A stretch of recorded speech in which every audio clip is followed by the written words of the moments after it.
Zacharie,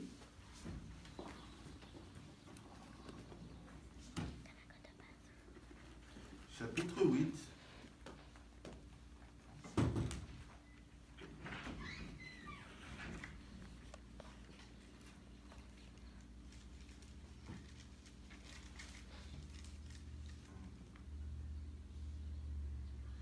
Verset 23. Zacharie, chapitre 8, verset 23.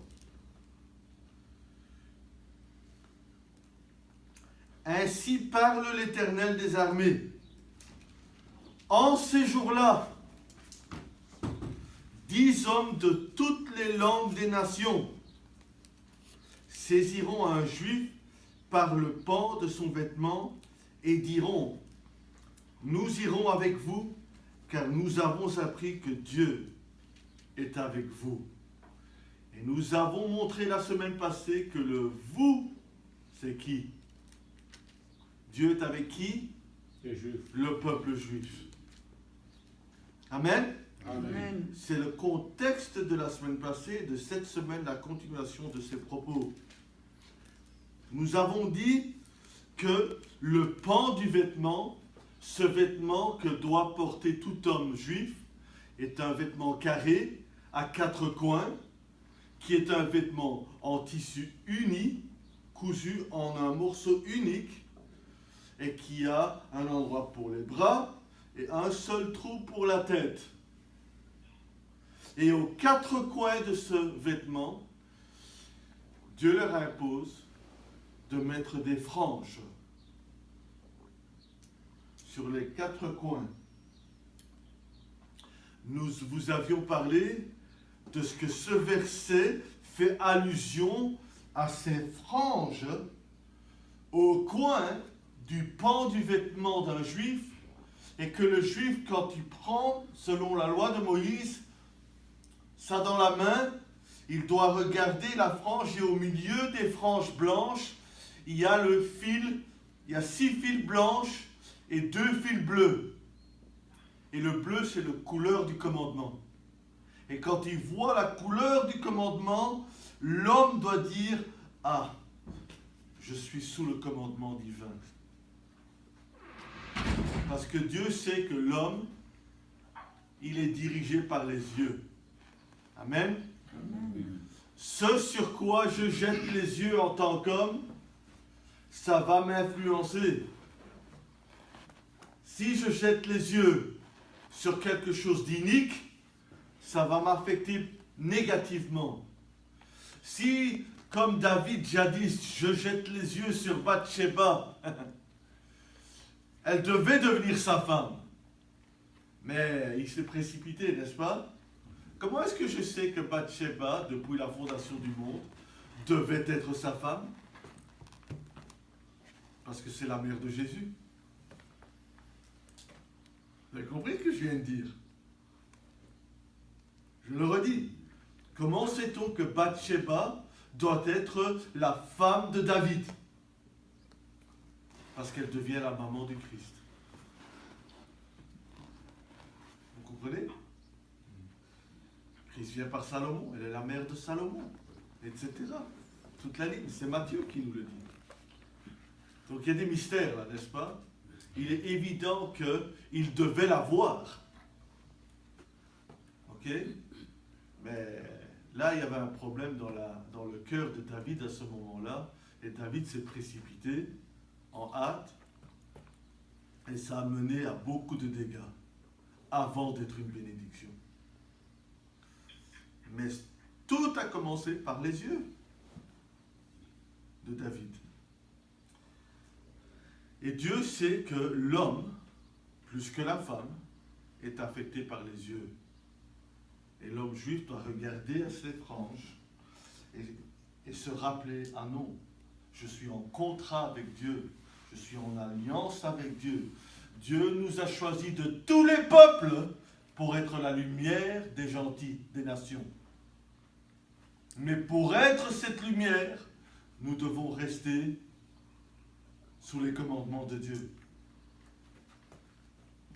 C'est ce pan-là que 10 juifs de toutes les 10 hommes, pardon, de toutes les langues des nations viendront prendre ce pan qui symbolise la Torah des Juifs, leur lumière, leur bénédiction, leur prérogative. Et ils viendront s'attacher et ils viendront dire, nous avons appris que Dieu est avec vous. Amen. Et ce langage, c'est un langage très intéressant. Parce que d'une part, la phrase commence avec « en ces jours-là ». Vous savez ce que veut dire « en ces jours-là » ? À mon sens, « en ces jours-là » veut dire qu'avant d'arriver à ces jours-là, on ne s'en rend pas compte. Donc il y a toute une histoire humaine où les hommes de toutes les langues du monde se trimballent, cherchent la vérité, peut-être, ne cherchent pas la vérité. Nous connaissons l'histoire humaine. Il y a un mélange de ceux qui ont cherché leur Dieu et de ceux qui n'en ont rien à faire de leur Dieu. Et le monde se promène année en année, décennie en décennie, de siècle en siècle, même de millénaire en millénaire, sans s'arrêter un seul moment et se reculer depuis 3500 ans et de se dire hé, tu remarques, on dirait que Dieu est avec eux. Donc, en ces jours-là, me dit qu'il y a des jours antérieurs à des jours à venir. Qu'est-ce que ça me dit? Ça me dit qu'il y a toute une période d'obscurité et de confusion chez les nations. Il y a comme un voile sur leurs yeux, en parlant des yeux, qui pendant toute l'histoire, pour une raison ou l'autre, les empêche de voir que Dieu est avec un certain peuple, que nous avons nommé le peuple juif. Et puis, le langage me dit, mais le jour viendra, Amen, où les yeux seront dessillés, le voile sera enlevé, et ils jetteront les yeux sur les Juifs, et ils diront, mais Dieu est avec eux. Et en ces jours-là, ce jour qui viendra, 10 hommes de toutes les langues des nations iront chercher un Juif. S'ils viennent de ce côté-ci, ils prendront là. S'ils viennent de là-bas, ils prendront celui-là. Mais s'ils viennent de ce pays là-bas, ils viendront là. Et s'ils viennent de ce pays là-bas, ils viendront prendre l'autre. Pourquoi? Il y a 4 coins du vêtement. Pourquoi? Parce qu'il y a 4 coins. Écoutez, du monde. Jésus, en Matthieu chapitre 24, dit « Et quand tout sera fait, j'enverrai mes anges pour ramener les miens des 4 vents, dit-il. » Amen. Amen. Mais il y a 4 coins du vêtement, non seulement parce que c'est pour rendre accessibles les 4 directions, ok, mais parce que quand on arrive, le vêtement symbolise la loi elle-même, l'instruction divine qui est vue comme une table avec des mets à manger. Et quand vous venez à table, il y a 4 coins de la table, à moins que ce soit une table ronde, ok, mais il y a 4 coins de la table. Et vous vous rappelez de l'étrangère qui vient à Jésus alors que Jésus n'est pas venu pour les étrangers. Sa première venue, il est venu pour les siens. Et il est venu chez les siens et les chefs l'ont rejeté, n'est-ce pas? Il était très bien connu du peuple, mais les chefs ne l'ont pas reçu.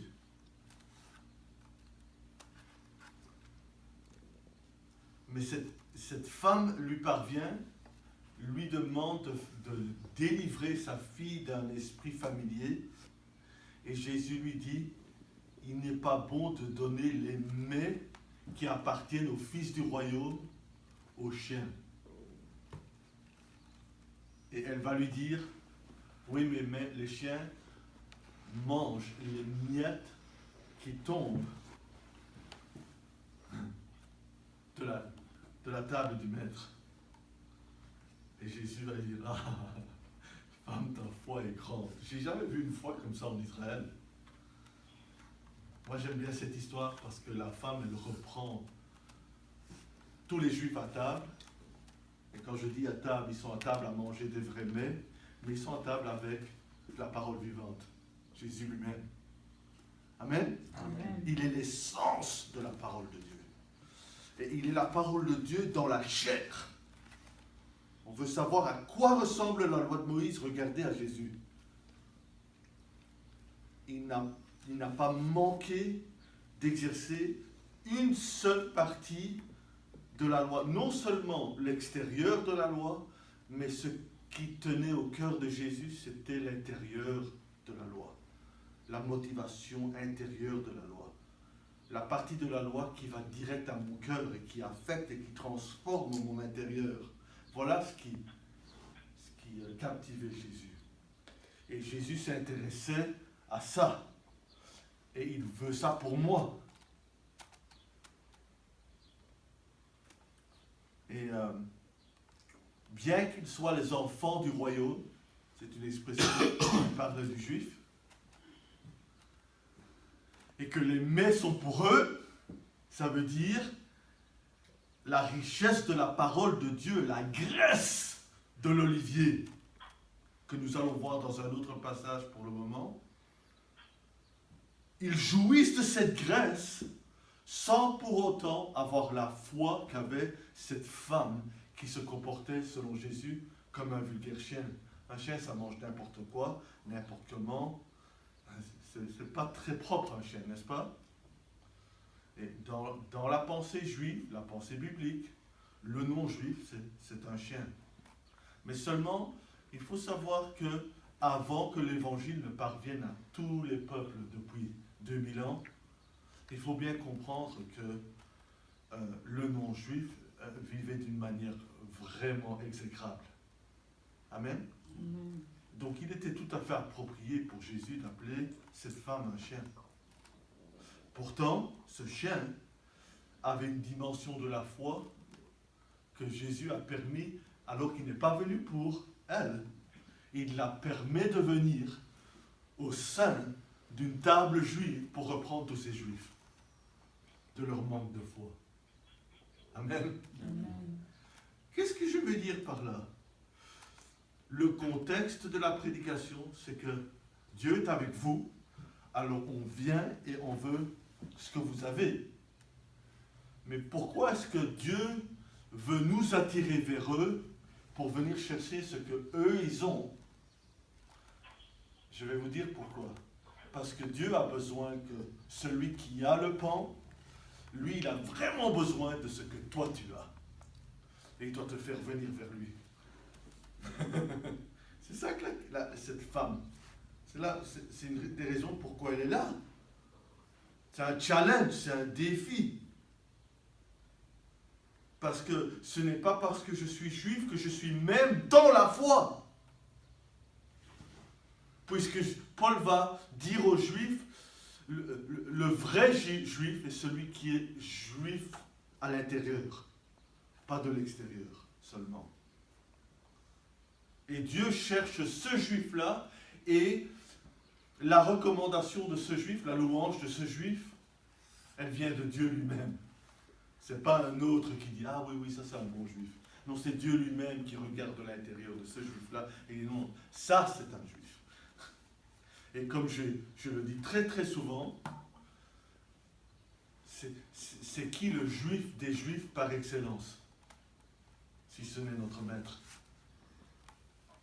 Amen. Amen. C'est lui le standard. C'est lui dont on nous parle dans le Nouveau Testament, que Dieu veut nous amener à la stature du Christ. sa stature. Nul autre. Lui est parvenu. Et parce que lui est parvenu, il a conquis la mort. Et il est revenu à la vie. Pourquoi est-ce que la mort ne pouvait pas contenir Jésus? Parce qu'il était Dieu? Non. Dieu n'a pas besoin de ressusciter. Dieu ne meurt pas. Vous comprenez ce que je dis? C'est l'homme qui meurt. C'est l'homme Jésus qui doit revenir à la mort, à la vie. Comment il fait pour revenir à la vie? Il n'attend pas la résurrection, lui. Il n'attend aucune épuration, pour ainsi dire, sauf les 3 jours, mais c'est du ressort d'un autre message. Les 3 jours que Jésus passe là, c'est parce qu'il porte le péché. Il est lui qui n'a pas péché est devenu péché. Ok? Mais ce n'est pas du ressort de notre message. Il est là, 3 jours et 3 nuits, et si vite que ça, il sort du tombeau. Et il a les clés de la mort et de l'enfer. Comment il fait ça? Je vais vous le dire. Parce que lui, il a conquis. Il a été tenté en tout point, comme vous et moi, mais jamais il n'a péché.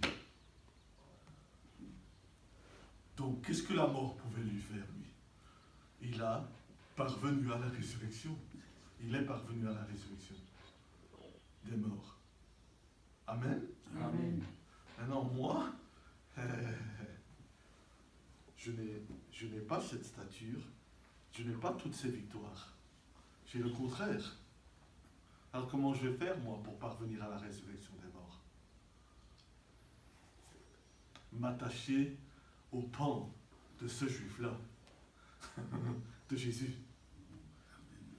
Comme la femme qui, dans la rue, est parvenue à Jésus dans la foule et a pris sans doute un pan à l'arrière.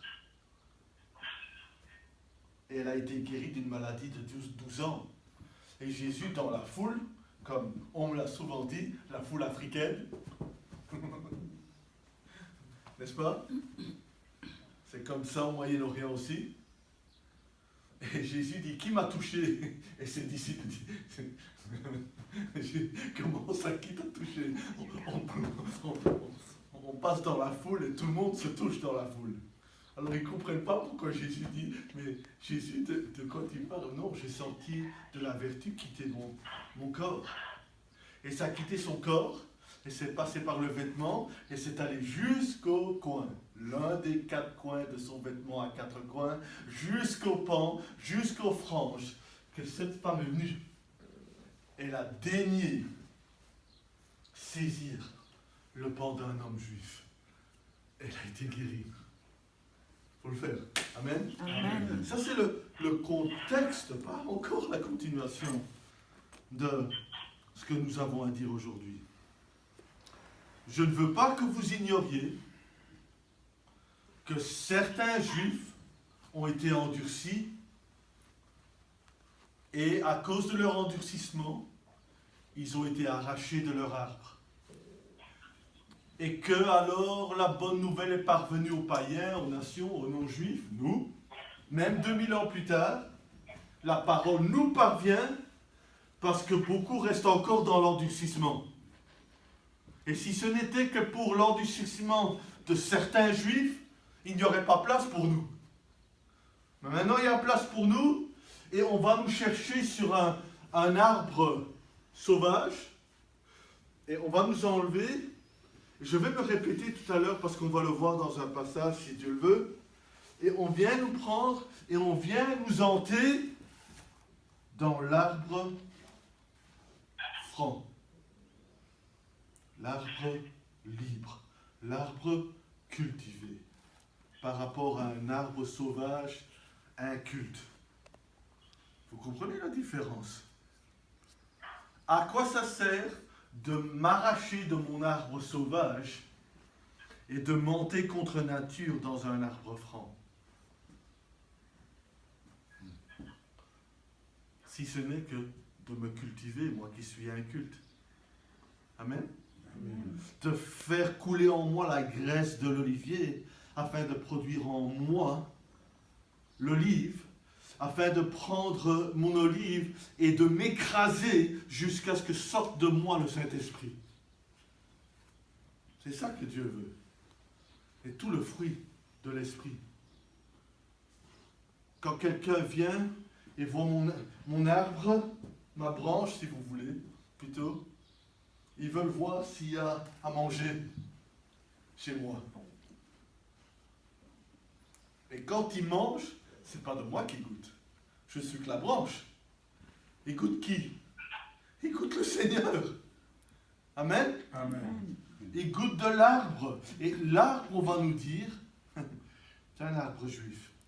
Bon. Je voudrais vous inviter à Genèse, chapitre 12. C'est là que nous allons poursuivre ce que nous avons à dire.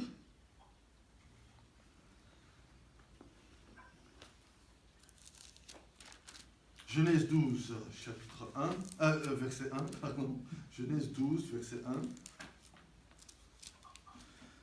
L'Éternel dit à Abraham, va-t'en de ton pays, de ta patrie et de la maison de ton père, dans le pays que je te montrerai. Je ferai de toi une grande nation, et je te bénirai. Je rendrai ton nom grand, et tu seras une source de bénédiction. Je bénirai ceux qui te béniront, et je maudirai ceux qui te maudiront.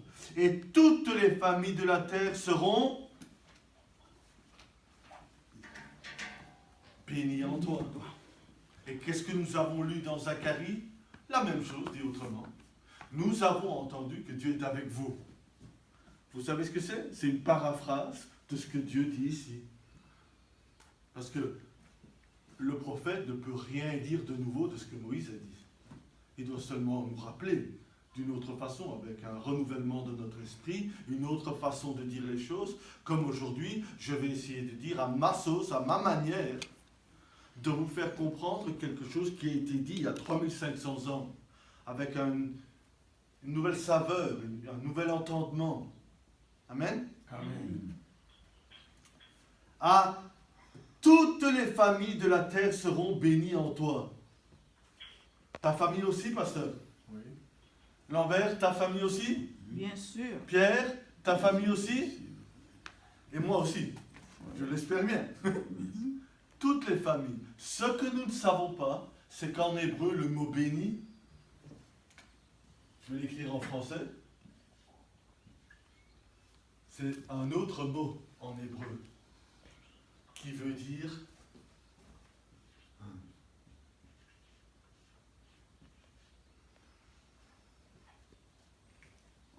Hanté. vous savez ce que ça veut dire hanté? Hein? Hanté, c'est le mot qui veut dire une greffe. N'est-ce pas? Regardez avec moi Romains chapitre 11. La lettre de Paul aux Romains chapitre 11.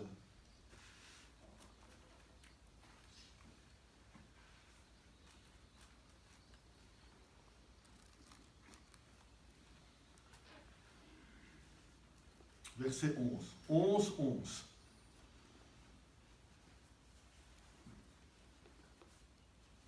Je dis donc, est-ce pour tomber qu'ils ont bronché? Loin de là. Mais par leur chute, le salut est devenu accessible aux païens. C'est ce que j'ai dit tout à l'heure. Afin qu'ils, les Juifs, fussent excités à la jalousie. Or, si leur chute a été la richesse du monde, et leur amoindrissement la richesse des païens, combien plus en sera-t-il ainsi quand ils se convertiront, eux les Juifs, tous. Donc il y a une conversion communautaire du peuple juif un jour. Où tout le reste, y croit, si je puis dire, en même temps. Ça vient. Afin, je vous le dis, à vous, païens, en tant que je suis apôtre des païens, je glorifie mon ministère, afin, s'il est possible, d'exciter la jalousie de ceux de ma race, les Juifs, et d'en sauver quelques-uns. Car si leur rejet a été la réconciliation du monde, que cela sera leur réintégration, sinon une vie d'entre les morts. Or, si les prémices sont saintes, la masse l'est aussi. Et si la racine est sainte, les branches le sont aussi. Mais si quelques-unes des branches ont été retranchées, et si toi, ça c'est moi, ça c'est vous, si vous avez mis votre foi en Christ, Paul nous parle aujourd'hui. Dieu nous parle par la plume de Paul. Si quelques-unes des branches juives ont été retranchées, et si toi, qui étais un olivier sauvage, donc non juif, tu as été hanté. Amen. Amen. Vous voyez où on est? Donc, encore une fois, comme Zacharie paraphrase Moïse, maintenant, c'est au tour de Paul de paraphraser Moïse. C'est une façon, un renouvellement de mon esprit par rapport à cette révélation biblique où Dieu me fait voir la chose d'une manière révélatrice, nouvelle.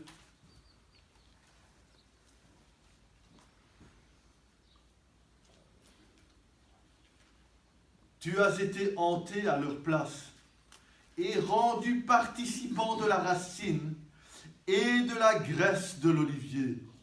Mais attention, ne te glorifie pas aux dépens de ces branches, les Juifs. Si tu te glorifies, sache que ce n'est pas toi qui portes la racine, mais que c'est la racine qui te porte. Voyez? Toutes les familles de la terre seront bénies en qui? Abraham.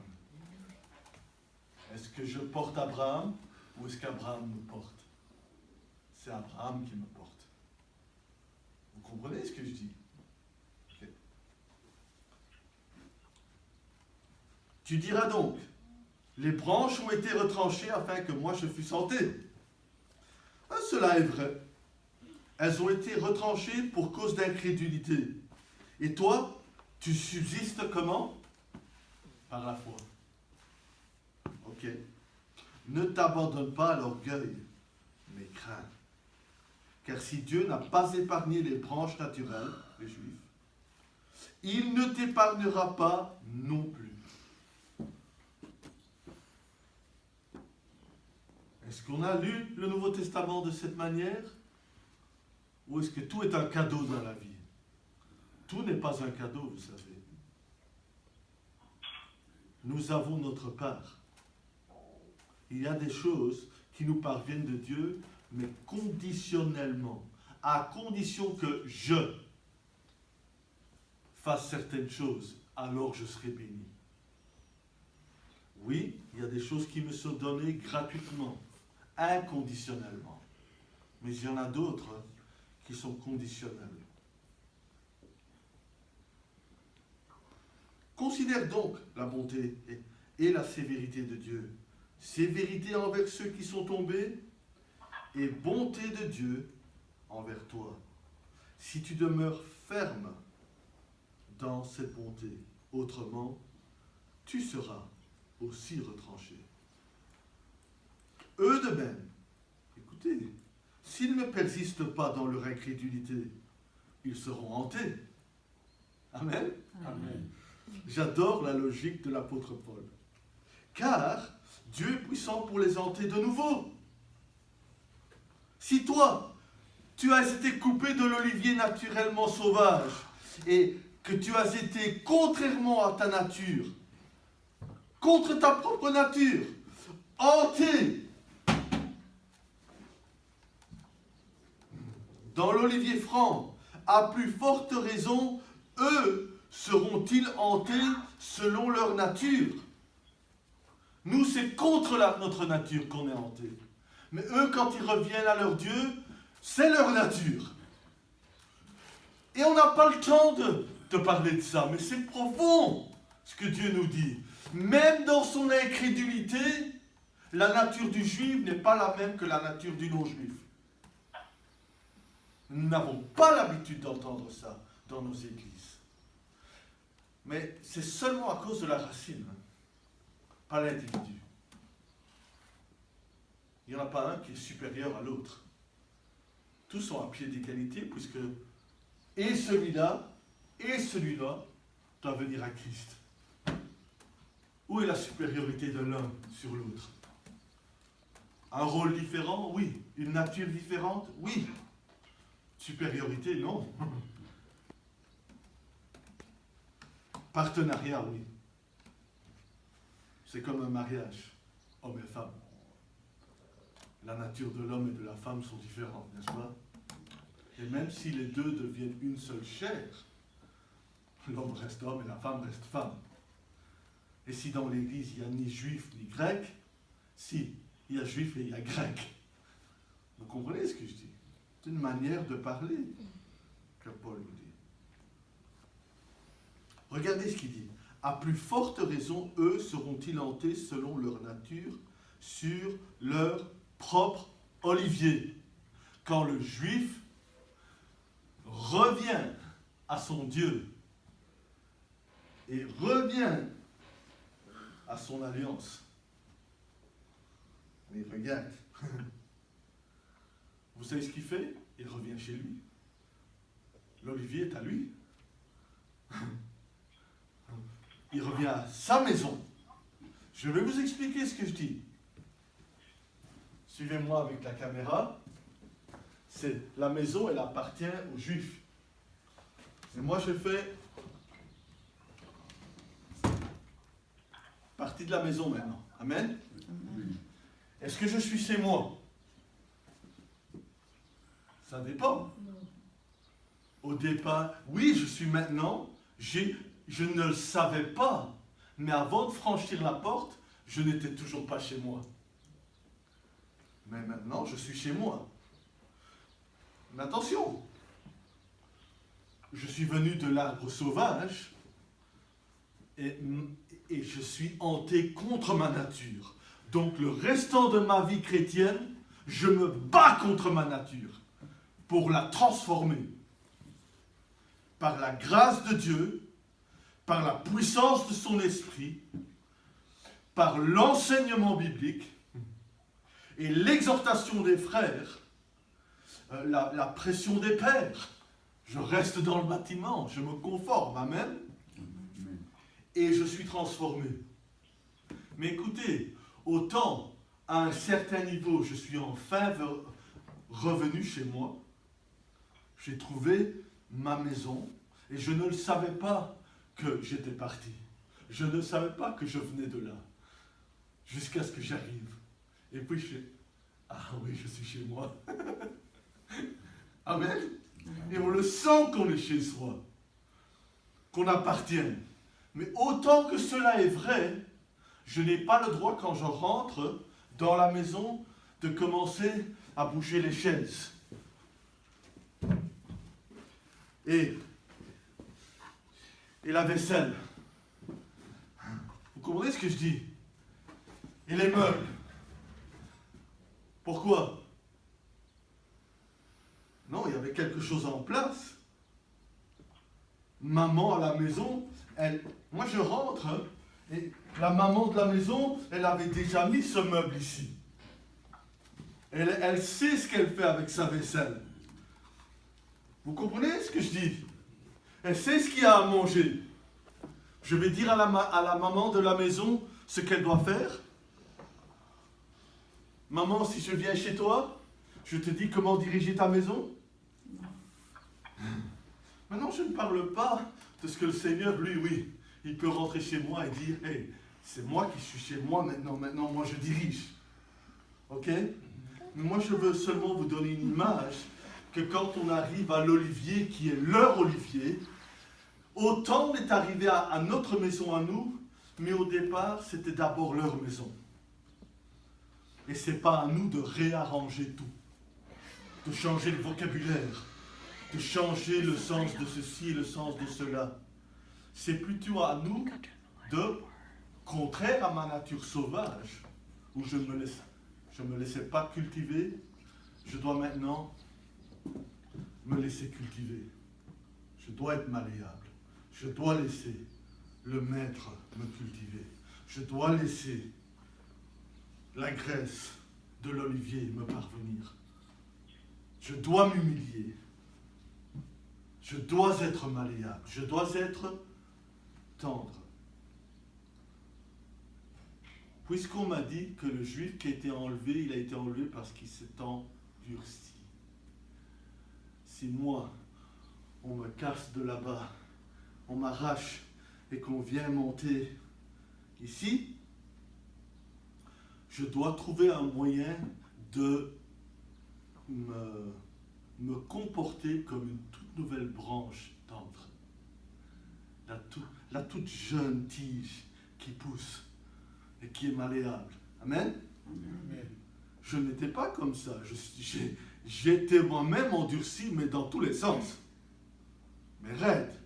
Je dois trouver un moyen de me ramollir et de revenir à une jeunesse, si on veut, et de me rendre complètement malléable. Parce que sinon, vous savez, il y a une autre imagerie. L'imagerie de l'argile. Et vous savez ce que le potier fait avec l'argile? Vous savez? Il faut casser le pot en morceaux, le remettre en poudre, en refaire une pâte, et puis le remettre sur le rouleau et refaire le pot. Et une fois que le pot est prêt, il faut le remettre au four. Donc il faut tout recommencer. Vaut mieux rester malléable que de passer par là. Mais beaucoup de croyants passent plutôt par là. Je voudrais vous donner quelque chose qui vient du milieu du champ, du milieu de la table, qui, normalement, je pense, à mon sens, c'est des mets qui sont réservés aux enfants du royaume. Amen. Amen. Je peux vous donner quelque chose comme ça? Je vais vous dire pourquoi. Vous vous rappelez Boaz avec Ruth? Elle prenait du coin des champs, comme il se doit. C'est pour la veuve et l'étranger. Elle arrive, elle est étrangère et elle est veuve. Donc elle a droit de ramasser les gerbes. Mais un beau jour, les chariots qui sortent avec le beau produit, qui s'en va sur le sentier et qui laisse tomber, la parole de Dieu dit aussi qu'il ne peut pas ramasser ce qui tombe naturellement. Et quand il va voir qu'elle quitte le coin pour même suivre le chariot et prendre ce qui tombe, il dit ça alors, quelle femme, quel caractère. Alors il va dire le lendemain au serviteur, il va dire, hey, faites tomber du bon. Comme si c'était un accident. Jamais Moïse n'a dit que le maître du champ ne soit obligé de laisser tomber.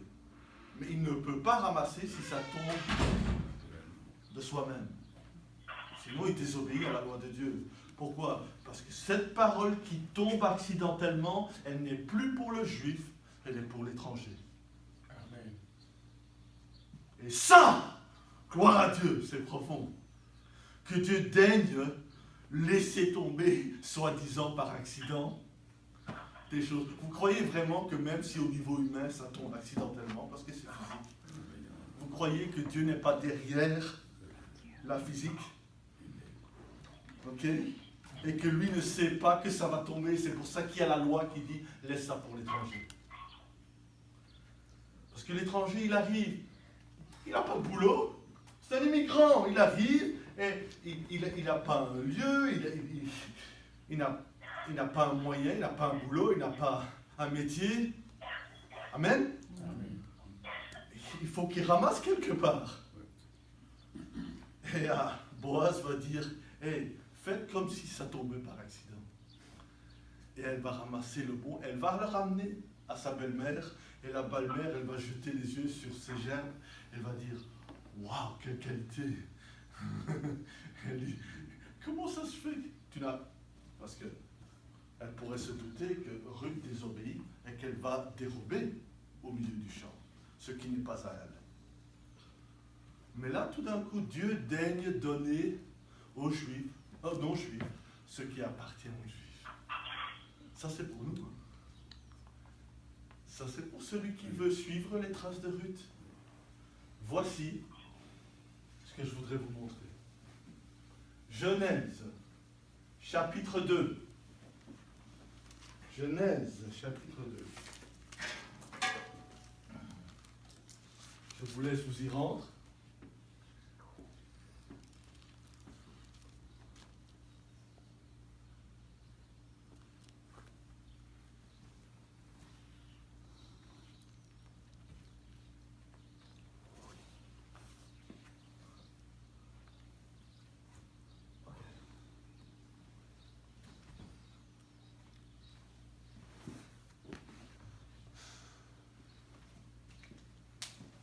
J'ai mal fait, mais tant pis. Ok? Vous y êtes, moi je n'y suis pas encore. 2 secondes.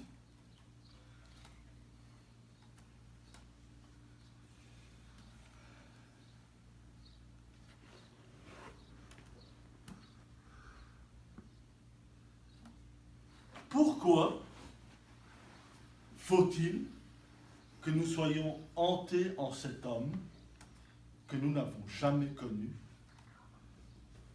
cet homme qui a vécu il y a près de 4000 ans sur cette terre, qu'on appelle Abraham, puis Abraham. Comment on fait, presque 4000 ans plus tard, vous et moi, pour être hantés en lui,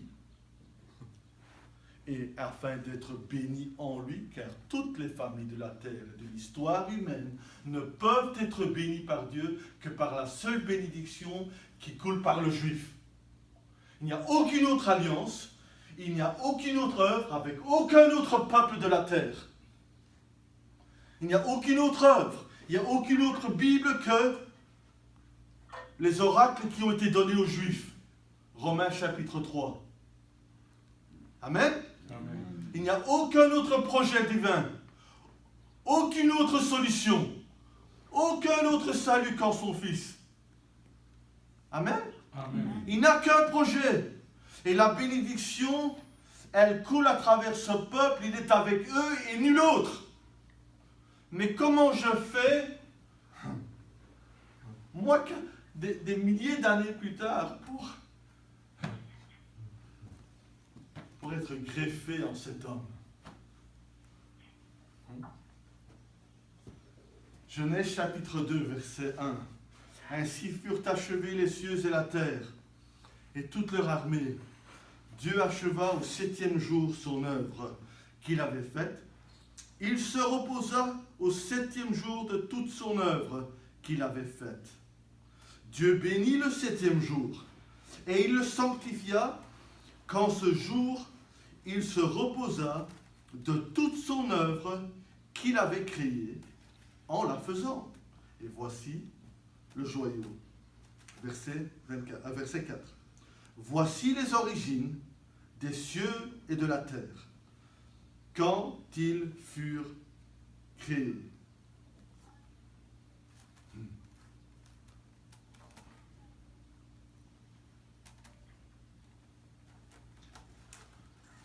Vous voulez savoir comment Dieu a créé et comment Dieu crée à nouveau? Parce qu'on vient nous dire dans le Nouveau Testament, vous êtes une nouvelle création. Amen. Amen. Oui, j'ai été créé et on me trouve sauvage, là, sur un arbre sauvage, inculte. Mais quand on m'arrache de l'arbre inculte et qu'on monte, c'est pour me recréer à nouveau. C'est une nouvelle naissance. Je suis mort à cet arbre-là, mort à moi-même. Je n'ai plus mon identité personnelle, j'ai une identité collective avec le restant des branches de cet arbre. Et la racine de cet arbre me soutient. Je suis né de nouveau et je suis recréé en un arbre.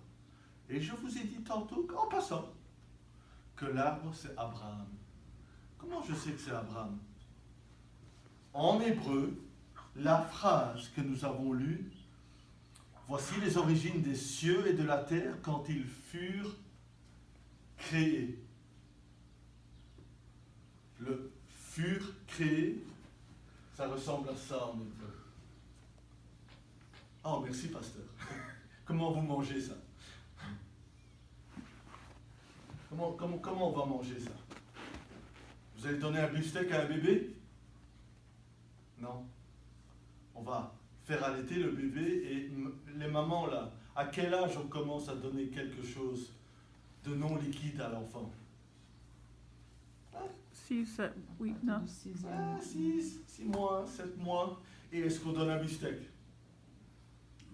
Non, qu'est-ce qu'on donne? Quelque chose qui a déjà été dilué, bouilli, travaillé. Le poisson. Comme le poisson, quelque chose qui peut passer. Et on le dilue un peu pour ne pas trop le choquer avec la saveur. Et on commence petit à petit. Le problème ici, c'est que nous, oui, la maison est à nous. Oui, on est arrivé chez nous. Amen. Amen. Mais on n'est pas nécessairement prêt à manger le beefsteak. Mais permettez-moi d'essayer de le diluer, de le mâcher, de le broyer, de le diluer et de vous faire goûter.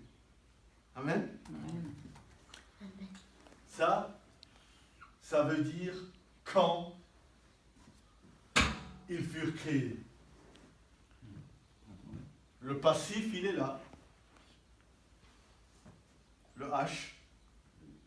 Ça, c'est un B en français. Ça, c'est un H en français. Ça, c'est un R. Pardon. Un R. N'est-ce pas? Non. Le R, il est ici. Il y a un autre B ici. B et le R, il est ici. Et ça, c'est un Aleph qui ne se traduit pas, mais qui se retrouve dans notre langue comme une voyelle. Alors, je vais l'écrire ici. OK? Et ça, c'est un M. OK? Je n'ai pas encore assez dilué, n'est-ce pas? OK. Je vais vous le dire. C'est Be-Hib-Baram.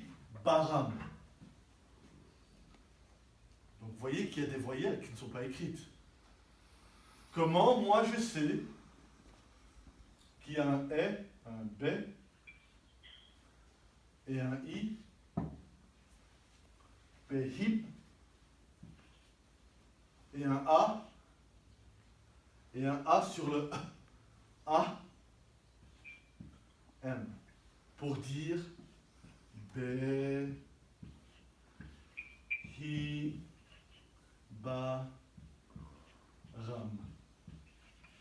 Comment je sais ça? Est-ce que je suis né juif? Non. Ça va appris. Ça va appris. On me l'a appris. Qui me l'a appris? Le juif. Le juif me l'a appris. Vous savez que si jamais un jour l'un de nous a le privilège d'être appelé par le Saint-Esprit, par la direction d'une synagogue, le rabbin du synagogue dit Abraham, fils d'Enoch, ou Joël, fils de Mardoché. Vous comprenez ce que je dis? Des non-juifs. Et il se lève de sa chaise et il monte une ascension spirituelle vers le rouleau de l'écriture. Et quand il arrive au rouleau d'écriture, le rouleau est fermé. Pourquoi le rouleau est fermé? De un, parce que la parole de Dieu est discrète. De deux, la parole de Dieu n'est pas pour tout le monde. En fait, qui de nous a jamais jeté les yeux sur un vrai rouleau dans une synagogue? Ça nous met à notre place, n'est-ce pas? Mais nous allons approcher, quelqu'un va dire la bénédiction, ils vont prendre une tige avec une main, comme ça, et vont dire, tu lis à partir de là. Et ils vont l'ouvrir.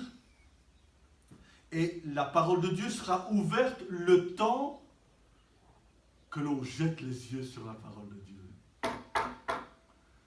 Magnifique, hein? Dieu prend ce qui est fermé et ce jour-là, il permet que tu jettes les yeux sur ce qui est fermé.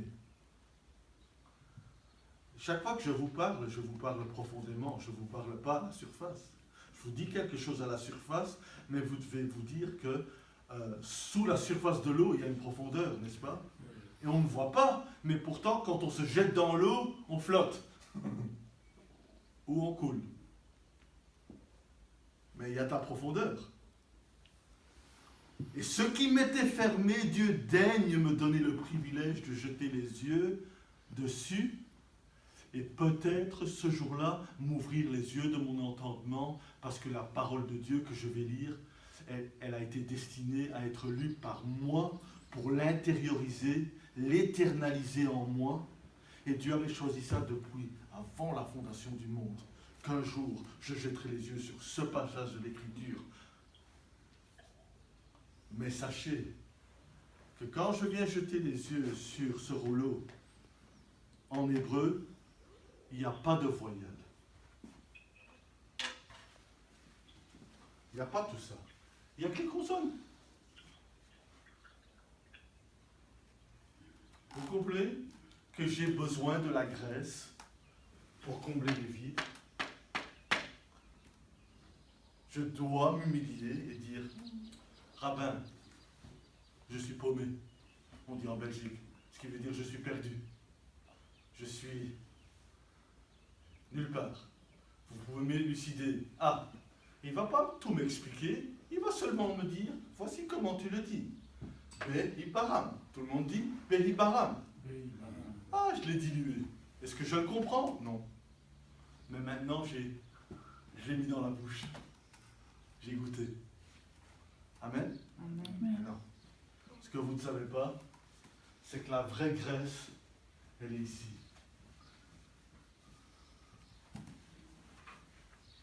Et ceci, c'est ce qu'on appelle un dessert. Selon les Juifs, nous avons mangé aujourd'hui, et quand le repas est terminé, on prend un dessert avec un petit café.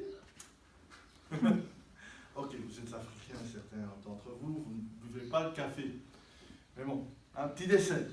Ceci s'appelle un petit dessert. Je garde le B ici pour dire dans, mais je bouge le A et je le mets ici.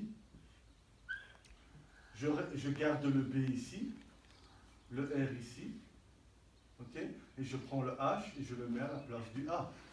Donc on a fait ça, n'est-ce pas? Ok? Je mets le H et je mets le M.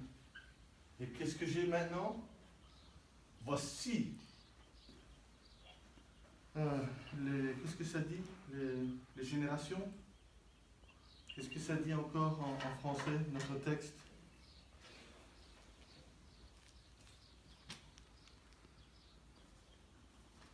Ok. Voici les origines. Okay. Voici les origines les origines des cieux et de la terre. Quand ils ont été créés. Mais quand j'ai bougé le A avec le H, voici les origines des cieux et de la terre quand ils ont été dans Abraham. Ça vous va? Ok. On va s'arrêter là. Pourquoi c'est un dessert? Vous faites quoi avec ça quand vous n'avez pas l'habitude d'un enseignement pareil? Vous savez ce que vous devez faire? Seulement goûter. Et petit à petit, maman donne un peu plus. Et on grandit, et on grandit, et on grandit. Et un jour, le gamin, on lui donne un couteau. On lui donne sa fourchette. On lui met le beefsteak devant lui. Et il n'y a plus besoin de toute cette procédure pendant des années pour y arriver. Il va lui-même manger son beefsteak. Amen? Amen. Donc, vous ne faites que goûter. Mais je voulais vous montrer que ce que les rabbins nous disent, c'est que Dieu a créé ce monde avec Abraham en vue. Si ce n'était pour Abraham, il n'y aurait pas de monde. Et le calque de ce monde, mais surtout, écoutez-moi, le monde à venir, le monde renouvelé, rectifié, corrigé, béni, sans péché, sans désobéissance, où Dieu regarde et l'homme crée son environnement lui-même comme il se doit. Amen. Pourquoi? Parce qu'on sera tous comme Abraham. Ça veut dire quoi être béni en Abraham, si ce n'est de devenir tel père, tel fils? Si je veux bénir d'Abraham, je vais être hanté en lui et je vais devenir ce que le Nouveau Testament appelle un fils d'Abraham, une fille de Sarah. Et qu'est-ce que ça veut dire d'être le fils d'Abraham et de Sarah, si ce n'est que de développer les mêmes caractéristiques de maman et papa? Et on dira, ah oui, ça, c'est certainement la fille de Vincent. Amen? Amen. On verra Fanny, on dira, ah, ça c'est la fille de Lambert. Hein. C'est vrai qu'aujourd'hui, que ça pourrait être péjoratif. Ah ouais, ça c'est le fils de Johnny. Amen. Amen. Mais le jour viendra où on dira à la fois, ah, ça c'est vraiment le fils d'Abraham. Et ça c'est vraiment le frère du Christ. Amen. Amen. Ok, prions. Seigneur, nous te remercions pour ces propos, des propos tout à fait différents de ce que nous avons coutume d'entendre, de prêcher. Et Seigneur, il est temps, parce que je crois